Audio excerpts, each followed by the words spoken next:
Hello મિત્રો, મારી YouTube ચેનલમાં આપ સર્વનું હાર્દિક સ્વાગત છે। આજે આપણે ધોરણ 1 અધ્યયન સંપુટ ગણિત એકમ છે 7 ફરવાની મજા। આ એકમનું આજે આપણે સંપૂર્ણ સોલ્યુશન જોવાના છીએ।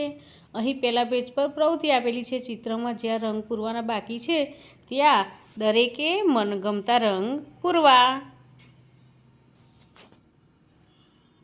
અને આ ચિત્રો પરથી થોડી પ્રશ્નોત્તરી છે, તો આપણે પ્રશ્નોના જવાબો પણ મેળવવાના છે। કે સૌથી ઊંચા ઝાડ ફરતે ગોળ કરો, સૌથી નીચા ઝાડ ઉપર ખરાની નિશાની કરો, એ બધું આપણે મેળવવાનું છે। અને અહીં આ ચિત્ર આપેલું છે તેનું આપણે અવલોકન કરવાનું છે અને પછી આ પ્રશ્નોત્તરી કરવાની છે। હવે આ ચિત્ર આપેલું છે, ચિત્ર પરથી નીચે જવાબ આપવાના છે કે પરિવારમાં કુલ કેટલા સભ્યો છે, તો 6। સૌથી વધુ ઊંચાઈ કોની છે, તો પપ્પાની। સૌથી ઓછી ઊંચાઈ કોની છે, તો બહેનની। પરિવારમાં સૌથી જાડું કોણ છે, તો પપ્પા। પરિવારમાં સૌથી પાતળું કોણ છે, તો બહેન। પપ્પાથી નીચું અને મમ્મીથી ઊંચું કોણ છે, તો દાદા। કોની ઊંચાઈ સરખી છે, તો મમ્મી અને દાદીની। સૌથી વધુ ઊંચાઈ દેખાય એના માટે શું કરવાનું છે, ટોપી દોરવાની છે। હવે આગળ અહીં સ્ટેચ્યુ ઓફ યુનિટી સરદાર પટેલની મૂર્તિ છે। પછી અહીં શું તમે હલકાથી ભારે પથ્થર ગોઠવી શકો છો, તો હા। તો પછી અહીં પથ્થર દોરી બતાવવાના છે।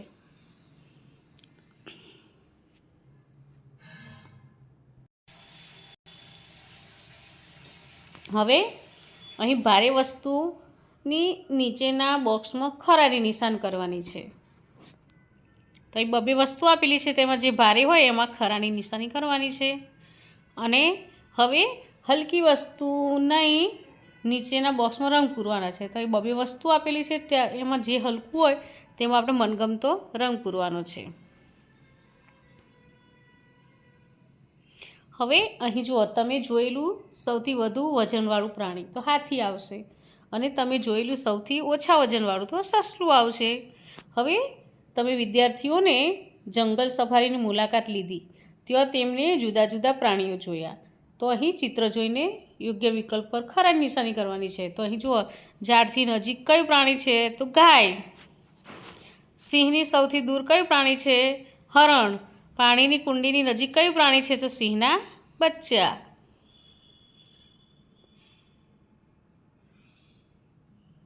અહીં ફ્લેશકાર્ડના આધારે ફ્લેશકાર્ડના ઉપયોગથી બાળકોને નજીક અને દૂરનો મહાવરો કરાવવાનો છે।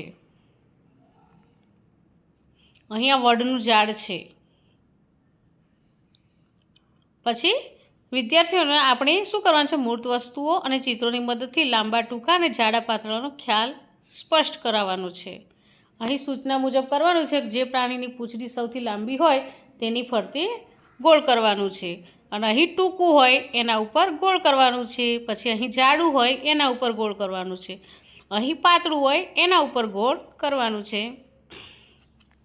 હવે અહીં આપેલ સીડીથી લાંબી સીડી દોરવાની છે, નીચે આપેલ પેન્સિલ છે તેમાં ટૂંકી પેન્સિલ દોરવાની છે, આપેલ તીરથી જાડું તીર દોરવાનું છે, અને આપેલા ઝાડથી પાતળું ઝાડ દોરવાનું છે।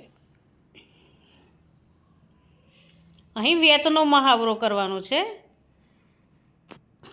કે ગણિતના પાઠ્યપુસ્તકની લંબાઈ કેટલા વેત છે, વર્ગનું પાટિયું કેટલા વેત લાંબુ છે, મારા હાથની લંબાઈ કેટલા વેત છે, મારા મિત્રની પેન્સિલ કેટલી આંગળ લાંબી છે, મારા વર્ગની બારીની લંબાઈ કેટલા વેત છે, એ આપણે જાતે પોતપોતાની રીતે માપવાનું છે, અને તેના જવાબો પણ હરેકના અલગ અલગ આવશે।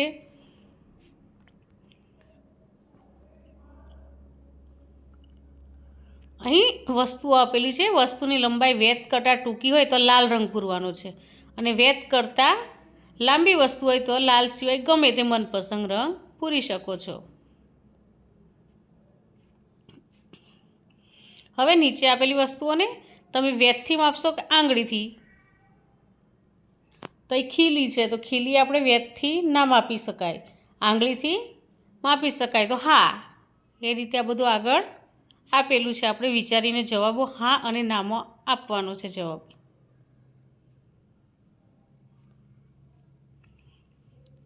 અહીં આકાશના કેટલાક મિત્રો ચિત્ર દોરવા બેઠા છે. ચાલો આપણે પણ પ્રવાસમાં આગળ વધીને પહેલાં સૂચના મુજબ ચિત્ર દોરવાનું છે.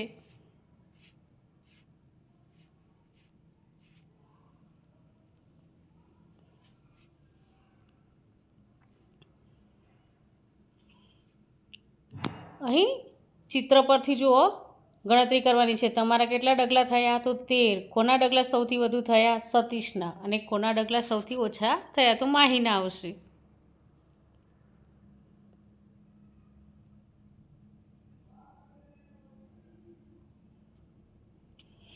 અહીં હવે પ્રવૃત્તિ છે વધારે પાણી સમાવી શકે તે પાત્રમાં રંગ પૂરો. તો આપણને જેમાં વધારે પાણી સમાઈ શકતું હોય તેમાં આપણે રંગ પૂરવાના છે. પછી એક ડોલ કરતાં ઓછું પાણી સમાવી શકે તેવા 4 પાત્રો દોરવાના છે.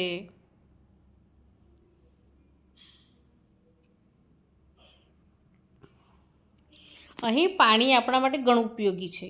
તો નીચેની દૈનિક પ્રવૃત્તિ માટે કેટલું પાણી જોઈશે તેના ઉપર ખરાની નિશાની કરો. તો આપણે બ્રશ કરવા કેટલું જોઈએ? થોડું જ પાણી જોઈએ. પછી નાહવા માટે ડોલ ભરેલું પાણી જોઈએ. પછી છોડમાં પાણી છાંટવા માટે તો જગ જેટલું પાણી જોઈએ. પીવા માટે બોટલ જેટલું. પછી અહીં શું આવ્યું? ઉખાણા આપેલા છે. ભાઈ તો છે ભારે ઊંચા પણ લાગે છે સાવ બૂચા. નાની પૂંછડીને ટૂંકા કાન, ઊંચી ડોકે ચાવે પાન. તો જીરાફ આવશે. નાની નાની ઓરડીમાં 32 બાવા. તો દાંત. પછી એક લાકડીની સાંભળો કહાની, તેમાં ભરેલું છે મીઠું પાણી. તો શેરડી. ભીંત જેવો જાડો પાડો, ખાતો કેવળ ઘાસ. બુદ્ધિમાં બહુ તેજસ્વી, વનરાજ ન આવે પાસ. પોચી પણ ના ઢીલી, ગોળ દળી આ લીલી. મળે ના બીજ, કહી દો એ કઈ ચીજ. તો કોબીજ આવશે. અહીં પ્રવૃત્તિ છે કે તમે ઉચકી શકો તેવી અને તમે ઉચકી ન શકો તેવી વસ્તુની યાદી બનાવવાની છે આપણે. તો હું ઉચકી શકું તો પેન્સિલ, પેન, કંપાસ, સ્લેટ, ચોપડી, નોટ. અને હું ઉચકી શકું નહીં તો કોથળો, ડ્રમ, ડોલ ભરેલી. પછી અહીં છે એક ડોલ લેવાની છે. તેમાં ડોલને પાણીથી પૂરેપૂરી ભરવા માટે 12 ગ્લાસ પાણીની જરૂર પડે, 4 ગ્લાસ જગની જરૂર પડે અને 23 વાટકા પાણીની જરૂર પડે. તો મિત્રો અહીંયા એકમનો વિડીયો પૂરો થાય છે. જો તમને આ વિડીયો ગમ્યો હોય તો લાઇક, શેર અને સબસ્ક્રાઈબ ચોક્કસથી કરજો. અને હા, જેને જરૂર હોય તેને શેર પણ કરજો. બાય.